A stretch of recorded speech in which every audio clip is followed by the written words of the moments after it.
setting up here, guys. Give me just a second. See what we got here.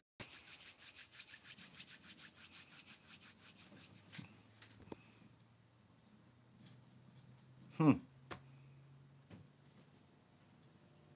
Wondering if I'm really live.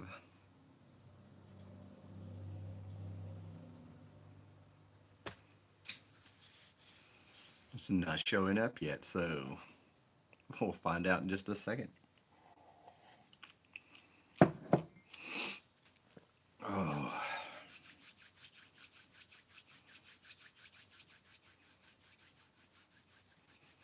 Getting past the technical difficulties. I got 6 pounds of comics to show. All right, we are live. Let me pull it up and we'll get started. Need to see if I'm in frame and all that good stuff.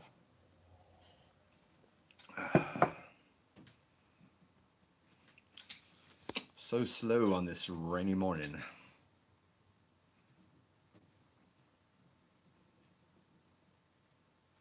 Oh, 3 watching. Okay, I guess I am live. All right, guys. About 10 seconds, I'll get it. You ain't Memorex. Nice. A little crooked.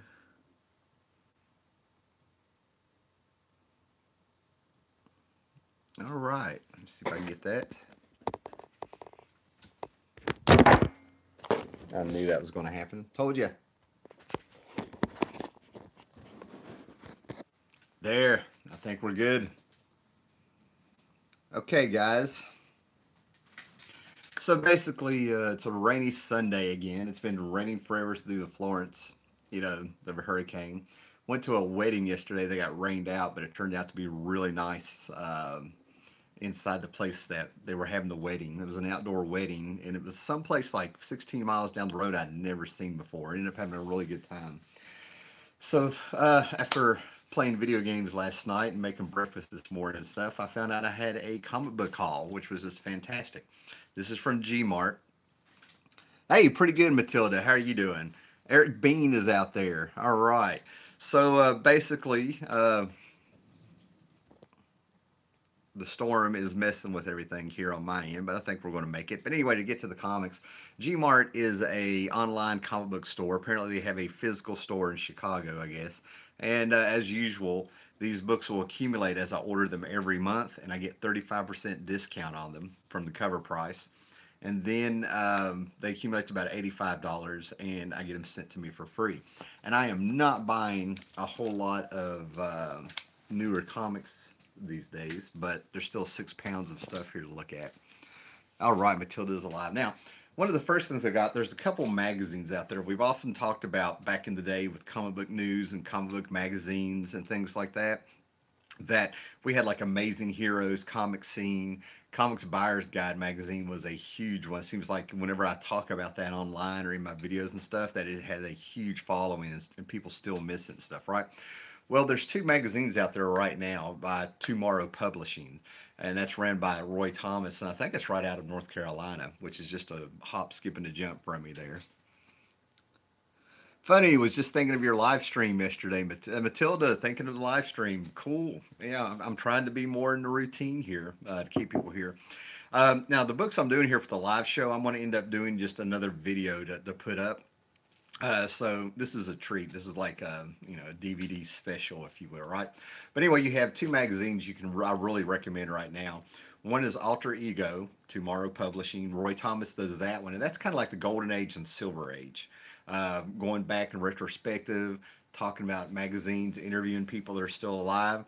And then you have another one called Back Issue, which is like the 70s and 80s and sometimes runs into the 90s. And this is Tomorrow Publishing. This is the tabloid special. This is where we talk about those comic books from the 70s and 80s, and they'll come out every now and then where they're oversized and they're huge. This has a beautiful Alex Ross cover recreating one of the Superboy and the Legion of Superheroes tabloids. Hoping that's showing up. Speaking of tomorrows, have you read the DC Implosion book yet? No, but I would love it because I've had the same history in my head about what happened with the DC Implosion between the 2 more or less back-to-back blizzards that hit, and Jeanette Kahn coming right on trying to expand the DC books and things like that. The DC implosion is definitely a benchmark in history and stuff that kind of applies to today with with the shrinking market and stuff, right? But this gets in here and this talks about the the magazines. There's a little checklist, a little bit of the history behind them. I mean, there were a ton of these, right? And it gives a little synopsis on each one. Now I have a bunch of them. I just didn't realize there were so many out there, and a few of them they slow down and give you an article about them. I mean, of course, Kirby would deserve one with his bicentennial issue of Captain America. So this is just fantastic stuff. I'm a huge Legion fan, so it's great to see Legion of Superheroes getting some love in this. I was always kind of wondering why so many people were wanting me to talk about the Legion here lately. I haven't had cable, satellite, whatever, going on 10 years. And a lot of that has to do with just what's on TV. It's a bunch of junk, and that's a lot of money to pay for something you barely watch. And I found out that Supergirl has had the Legion of Superheroes on there quite heavy. Um, Back issue is awesome. Met Mr. Uri a few times, and he's extremely nice. Yeah, Mr. Uri. I want to say his first name is Mike or something. I could look it up. He's an editor on that book, and he writes some other books about comics. He did one on the world of Krypton, the Silver Age of Krypton. I'm really wanting. He's a fantastic guy. He was actually editor on the Elementals back in the Kamiko days, and I have a book signed by him. Yeah, back issues are the best fanzine I've ever run across, in my opinion. Yeah, it is fantastic. Um, Wizard in the other early days was something I would kind of compare to it, and then Wizard just sort of became a whole different entity and stuff like that. So this one has really stayed faithful to what its goal was. Oh man, do you think Brie Larson can smile? Actually, I have the Entertainment Weekly downstairs that's got the Captain Marvel announcement, I guess, with Brie Larson as Captain Marvel on the cover. I'm not real excited about the movie, and I don't want to sit there and down it. But we'll see. It is what it is, but I don't know what they're doing. I don't know if they're trying to pull a emotionless alien Spock with her or something, but it's so bad. It's not the way to go. And unfortunately, I talked about it in another video I shot a couple days ago, but you really don't go into it. Unfortunately, it's attached to Wonder Woman. I hate that it is, but this is the Marvel movie that is going to be compared to Wonder Woman from DC, and I think Wonder Woman is just going to end up being the one to stomp it. I think this is going to be the one Marvel movie that's going to be successful. I think there'll be a huge drop the second weekend, and the Marvel fans, the Marvel movie fans are going to keep it going. Don't get me wrong, but this may be the first misstep by Marvel. Also love the Tomorrow books, comic book chronicles that breaks history of comics into decades. Oh yeah, yeah. That's the stuff I love, the comic book history and stuff. Right now, there's some of the comics I get. I get very few new comics. One Woman Takes the Cake and Smiles. You got that right. Um, but there's a lot of books that I get that aren't real popular, online and on YouTube and stuff. I really kind of dig, and I try to find books that I know are going to be quality, right?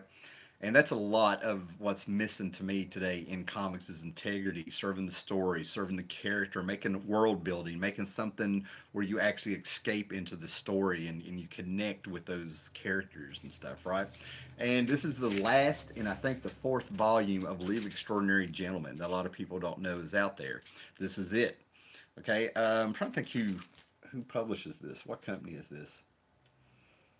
It's escaping me. I wanted to say it's IDW, but I could be wrong. But this is the last volume of Alan Moore's League of Extraordinary Gentlemen. It's going to take us into the future and back into the past. And this really explores different ways that comics and comic strips were done back in the day. I hope they're showing up. So it's just a fantastic read. I'm really excited about the first two issues. I think there's going to be 6 issues, and then we can close the casket on Leave Extraordinary Gentlemen. I feel like I'm coming up on following this book for 20 years, and this is one of the few books that they ended up making a movie that didn't really follow what the League was about, and it survived. That movie is forgotten about, and the book still goes, which is fantastic. And you really have to dig. Alan Moore is not really publishing this through a big company, which I think is fantastic. It gives Alan and Pat Mills a great creative freedom. which they would have had anyway. So I'm really glad to kind of be putting the, you know, booking, you know, kind of closing the casket on that series and stuff, beginning, middle, and an end.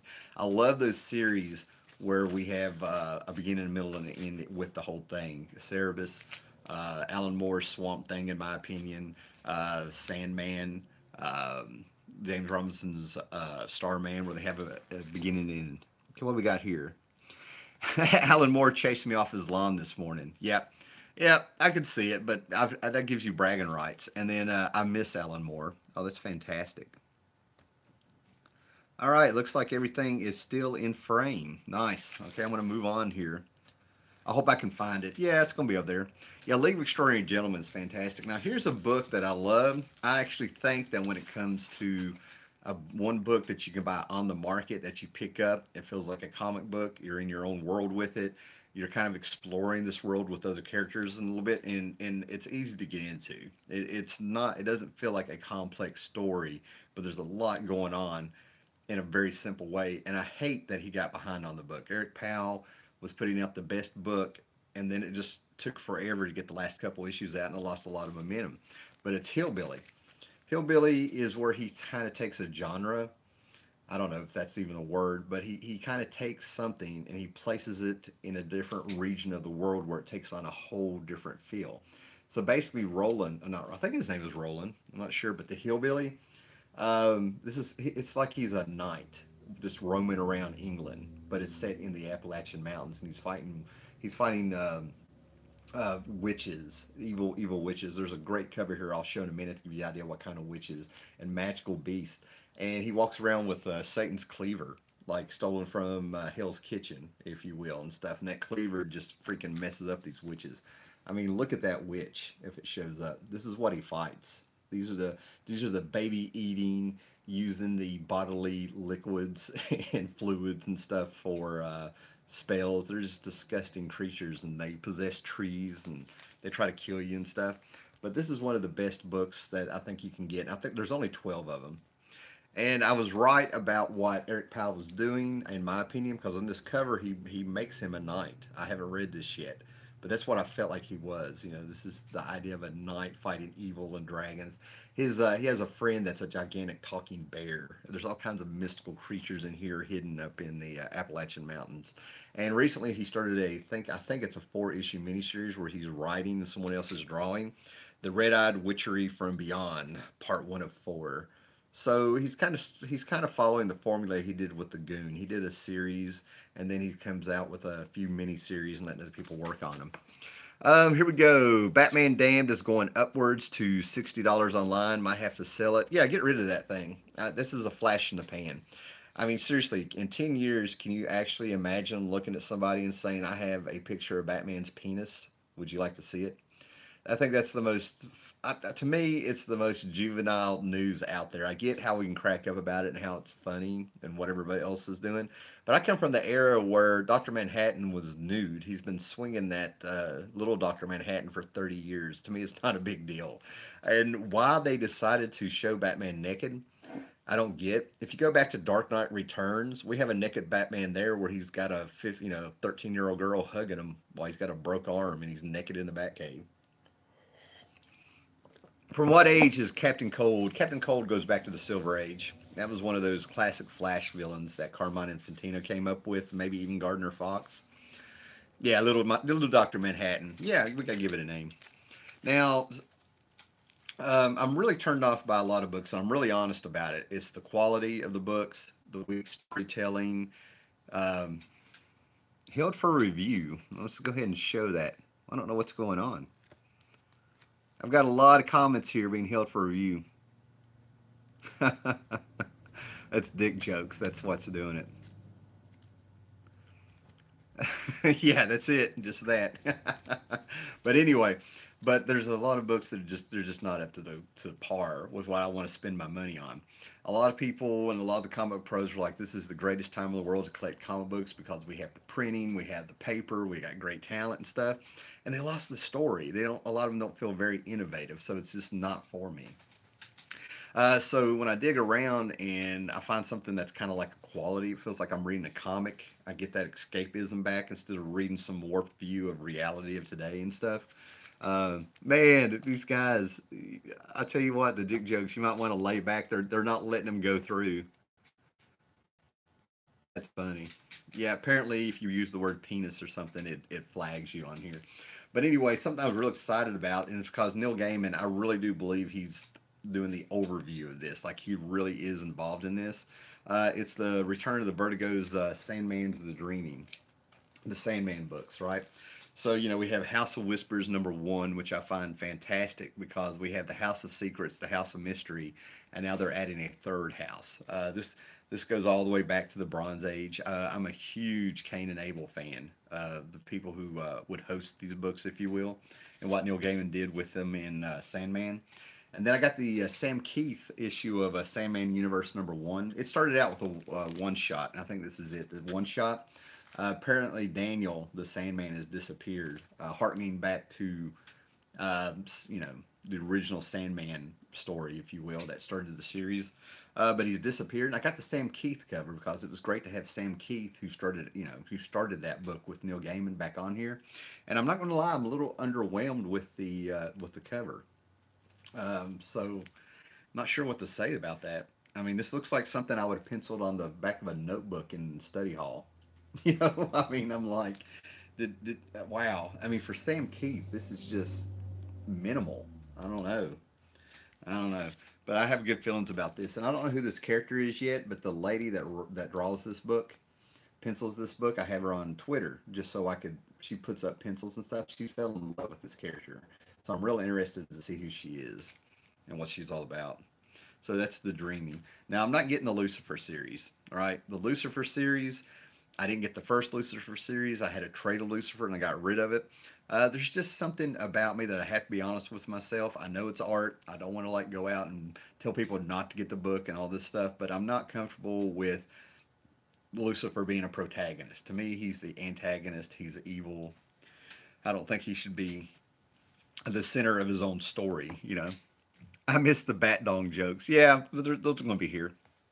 Paulo Costo is here.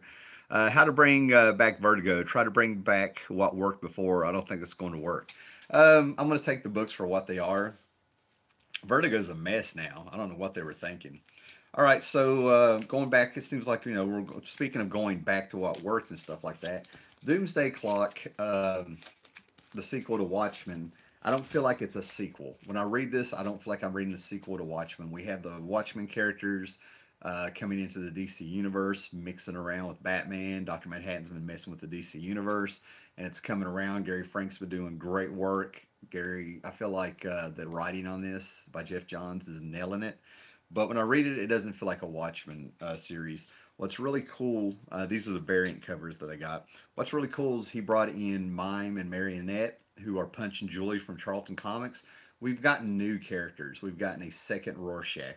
We've gotten the only real character so far has been Ozymandias. I don't know who this comedian is, if it's the real comedian, but I think the genius of this is that we don't directly have the Watchmen characters. We have people from that world interacting.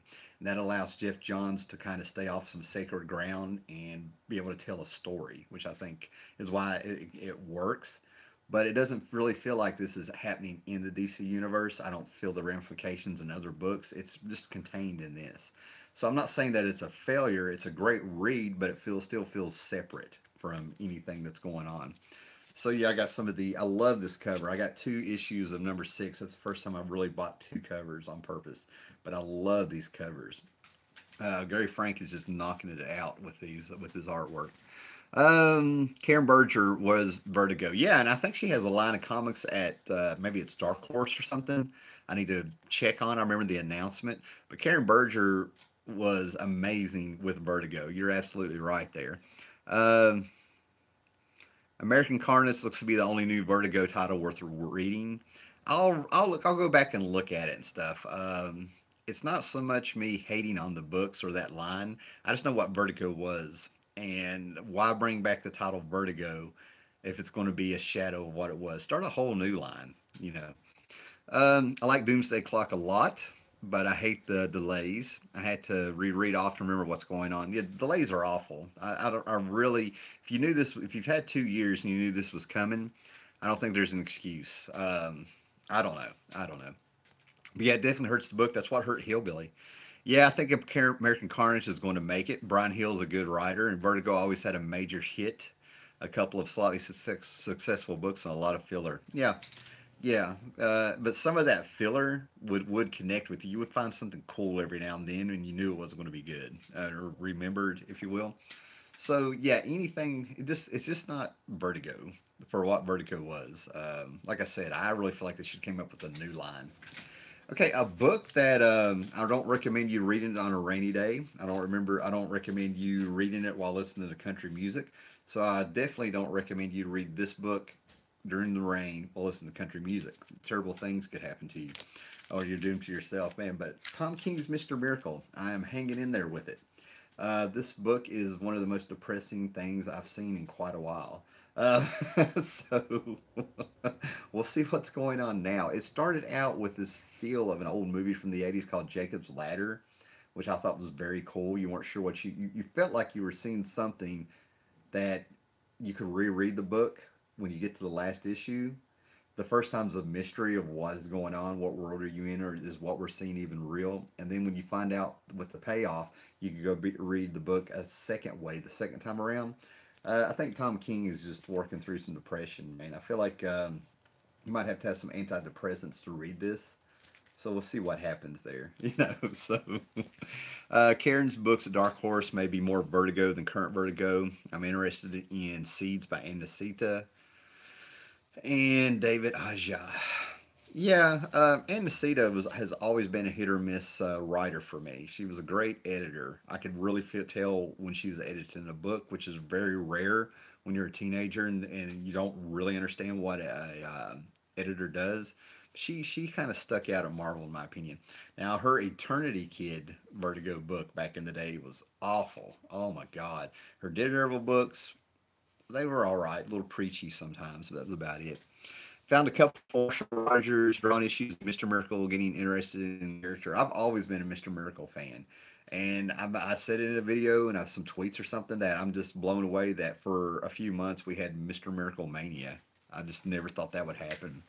It just kind of tells you that when a lot of the books in the industry are so, the bar is set so low, a character like Mr. Miracle has a lot of untapped potential really rises. Might be an illusion. Maybe he stayed where he was and the rest of the industry went down. I don't know. Uh, if I'm not cheerful, can I make it through? Don't know. You'll have to find out. Part 8 of a great book that I really enjoyed a lot more than I thought. It had a lot of throwbacks to Batman the Animated Series for me. John Jones is here. What's up, man? The last issue of Batman White Knight #8. I can't wait to finish this off and see how it ended. This was fantastic. This was fun. This turned a few things on its ear. It's just really good. It was escapism with just a touch of nostalgia in it. If you know your Batman, and you can tell the artist and the writer Sean Murphy was just having a blast doing this, and that's the energy that came through on this. I think this is why this was a huge success in my eyes. A book I feel like I should get a refund for because I don't care that this is supposed to be a 100 issue story. I don't care that we're supposed to be understanding and they expect us to kind of play along with them and stuff. But you do not solicit a book and then have knowing full well that you played on the hype and you knew that the book wasn't going to end the way the readers expected. But when you have Batman #50 and you get a variant cover, and this is supposed to be the wedding of Batman and Catwoman, and they don't go through with it after you've advertised it that way, you knew exactly what you were doing. I'm out. I'm not going to sit around and wait 50 more issues just to get burned again. That's the feeling you give people. So they really messed up marketing this book, and poor Tom King is just taking a beating for a lot of this stuff. But anyway, we have a great variant Jim Lee cover in the rain. Very sad. And I thought it was funny that I get this in the mail today. I go to a wedding that was rained out. So it's still a beautiful thing.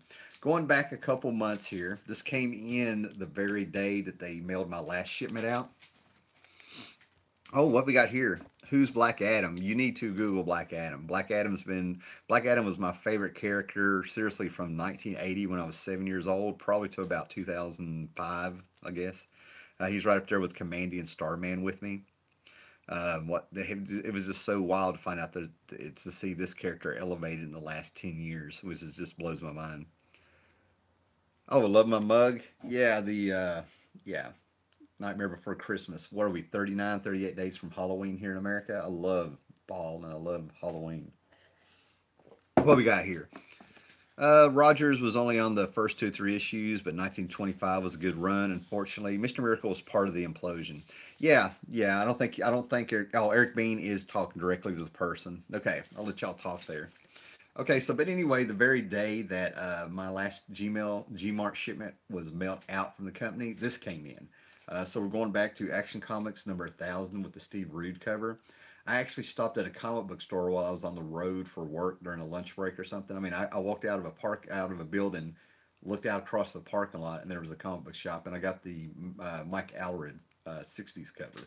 But this is the one I ordered specifically from Steve Rude. I love his stuff. That feels like the 30s. Oh, good stuff. Maybe the 40s. Yeah, who knows? 1930s variant cover. I got it right. It actually says here. Okay, so something I'm not sure about here, but this was like for $1. It's number one greatest hits from IDW. I got this because of this fantastic Judge Dredd cover. I've really become a huge Judge Dredd fan over the last couple of years. I've always kind of liked Dredd. Always had a book in the house and read them, but something grabbed me the last couple of years. It was just fantastic. Now we also have variant covers. I'm not enjoying Bendis's DC stuff. That's why I didn't buy it. I think Bendis is a great crime writer. I think his powers are fantastic.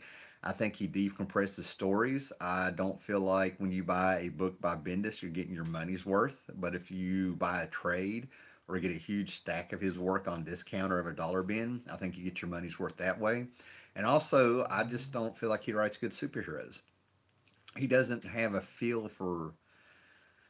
I could go on and on about Bendis, but I don't want to bash the guy. But I don't know what's going on with him. I really wish, like I said, I like his crime stuff. I've never liked his hero stuff, going all the way back to Avengers Disassembled, going way back. No, no, he's never wrote a superhero, straight superhero mainstream comic that I've liked, enjoyed.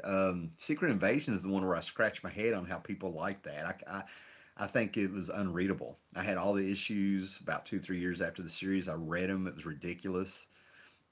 So many things I wanted to point out were just plot holes or wouldn't have happened. And he was just, what he does is he just stream. It's like he gets a vision for where he wants a comic book to end, and he'll just steamroll all the way there without logic or characterization or continuity or how people should act. He just goes, and you can't do that.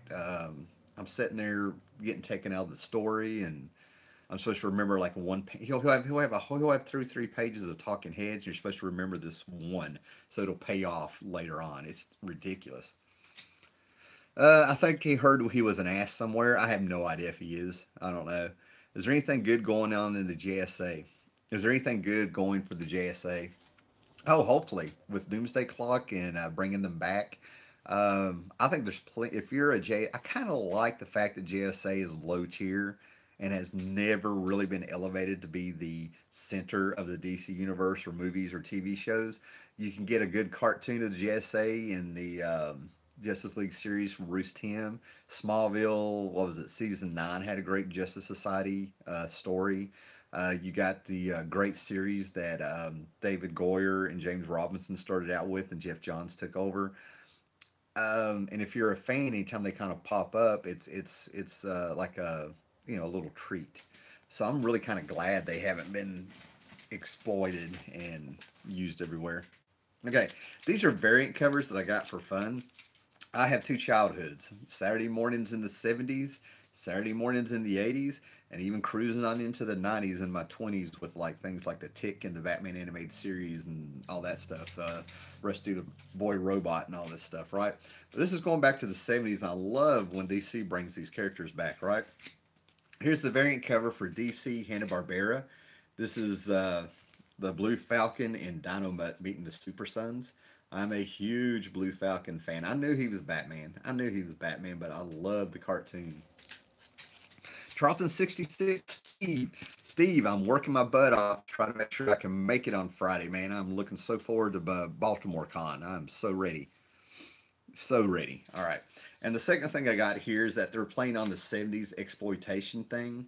And they actually had to talk Dennis Cohen into doing this book, but it's Hong Kong Phooey meets Black Lightning. Right, so I'm expecting great things with this. In the '70s, you had black exploitation films, and you had kung fu films. All right, so Hong Kong Phooey and the Black Lightning meeting. I'm just so freaking pumped for this.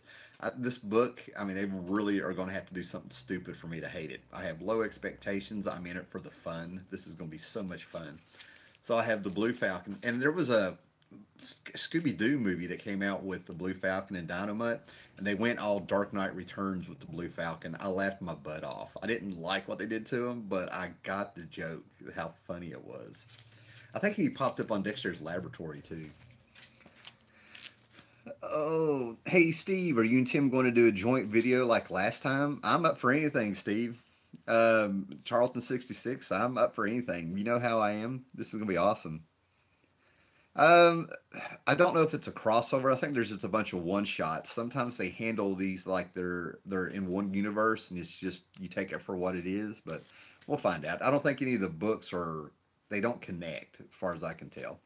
All right, end of an era, end of an era for my collecting. Right, I have been with Astro City from day one, 95, 96. I had the promotional poster that Alex Ross had done for Astro City number one. I knew this was going to be great. This was going to be Kurt Busiek doing Marvels his way. You know what I mean? Like his world building, that same style of storytelling about perspectives and living in that world and seeing it from different people's eyes. And I hung in there for years, going back to the '90s. I even hung in there through the dark ages when Kurt Busiek was sick and he was recycling a Marvel story they wouldn't let him tell, and it was awful. And then all of a sudden, the Vertigo series came out, and I was like, something's wrong.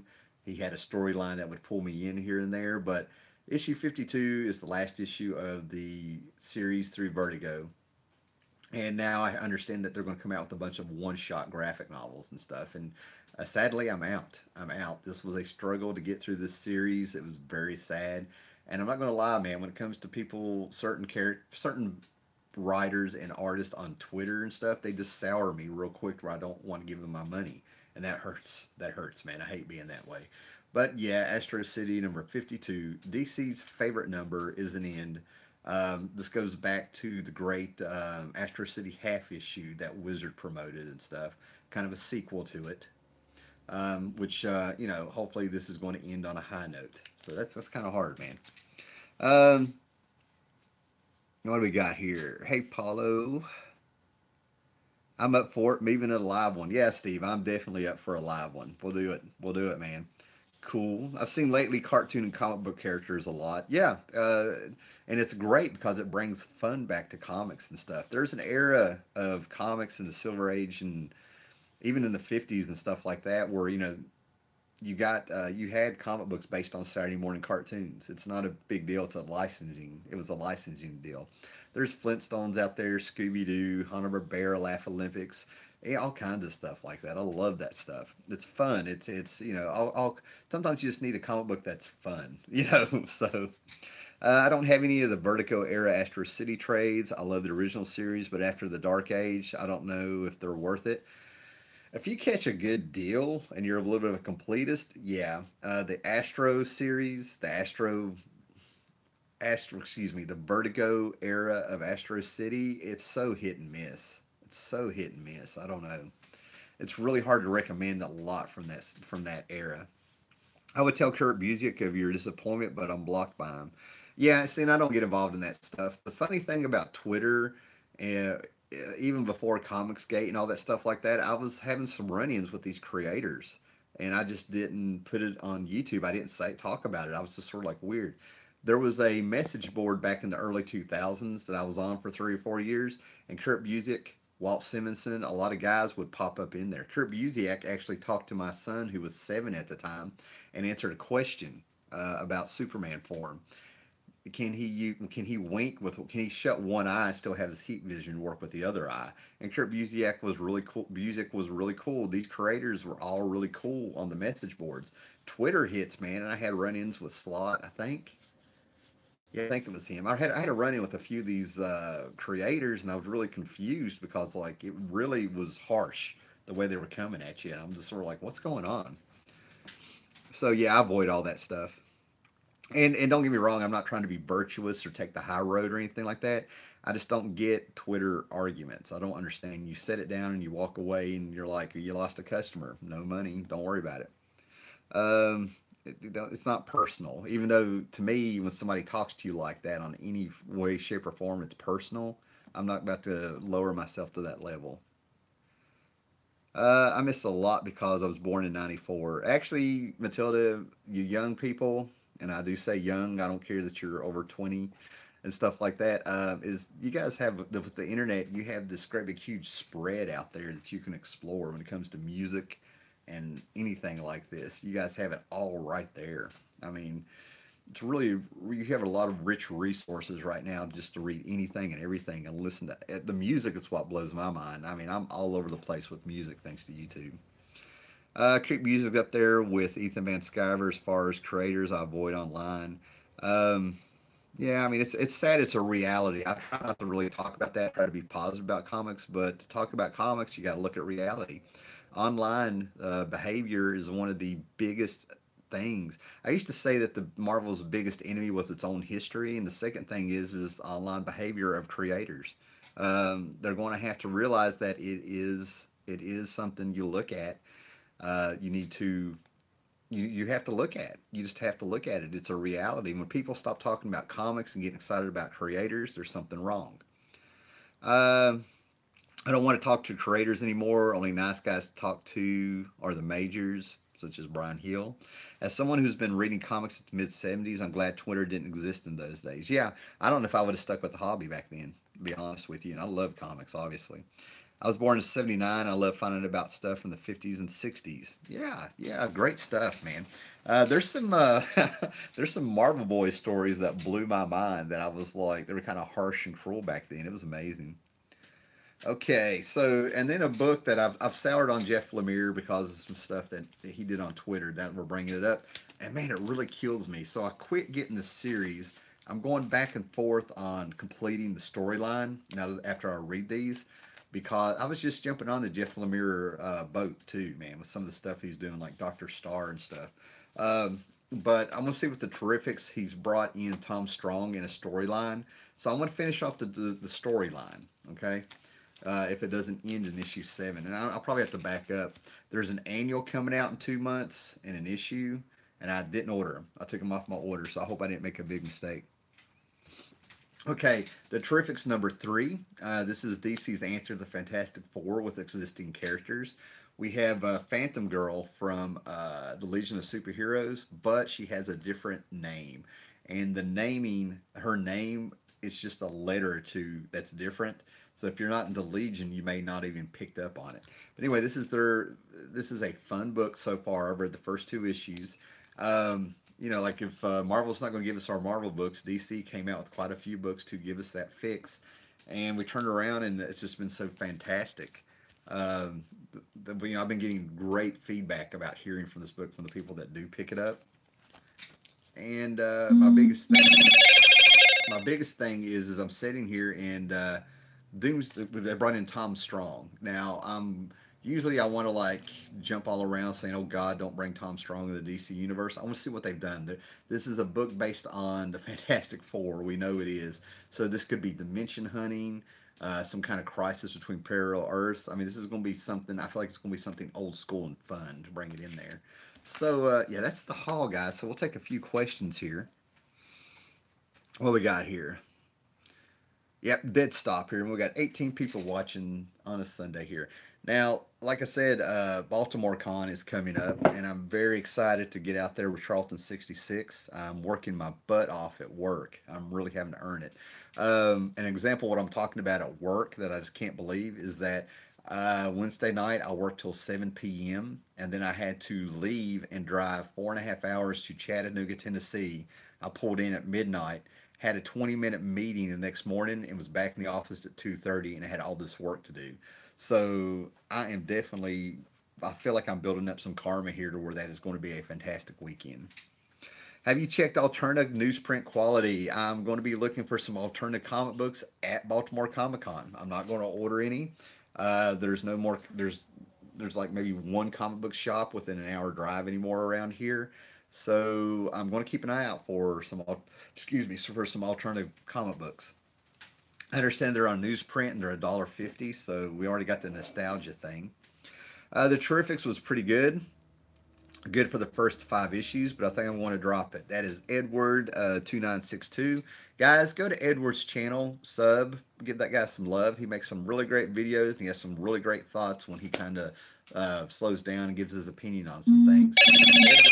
Edward and I, off and on for years, have gone back and forth on little chats here and stuff, and he's a great guy, man. He's a great guy. I really enjoy his videos. Lots of love there, Edward. That's Edward 2962. All right. But yeah, okay. But if he's saying that he's going to be dropping the Terrifics after the first 5 issues, and he's thinking about it, I think we're on the same frame of mind, the same track there. Awesome. Awesome. I really didn't expect a lot of those books like the Terrifics and Sideways to make it past 12 to 24 issues. I figured, I knew what they were. I knew this was just something to, have a little fun with, and nothing long term. Oh, thank you, Matilda. I will check it. I'm recording on my phone, so I can't check it. But thank you so much. I will definitely check it on Instagram. I will definitely jump on Instagram after this. Thank you. Um, okay, that's Paulo and Matilda talking. Okay, okay. All right, guys. Any more questions? I have to go to town today, pay some bills. So I'm going to finish my coffee. And as always, man, guys, thumbs up this video. Check back in. I'm going to do another video where I just talk about the comics in a haul. So check out that one. Yeah, no problem, Edwin. Yeah, a lot of people talking. All right, guys. Well, like I said, I have to get to town. Got a few things to do, need to clean up, and I'll be shooting another video. I wonder how many times I can say that. I'll be more awake then. But I'll be shooting a video of this haul on its own to put up there, man. So like, share, put this thing out, get it out there. Matilda, I'll be getting on Instagram today, and I'll see what you sent me. Thank you so much. And Edward, yeah, man. Everybody check out Edward's channel, man. Good stuff, guys. Been around for a while. Why does your phone sound like it's in pain? Because it is. I'm that guy that has horrible, horrible experiences with anything electronic. Emails mess up, phones mess up, computers mess up. It's like I have a gremlin around me or something. I like to think that I'm so old school and stuff like that, that I'm still from that time when technology messed up. I really think I have a mutant power sometimes. I mess up electronics. You're a nice guy to listen to. We'll go through the old videos. Cheers, mate. Oh, thank Tommy. Thank you. I'm sure it will there. I'm sure it will there, Matilda. All right, guys. Thanks a lot. Have a good day. Be excellent to one another. Later, guys.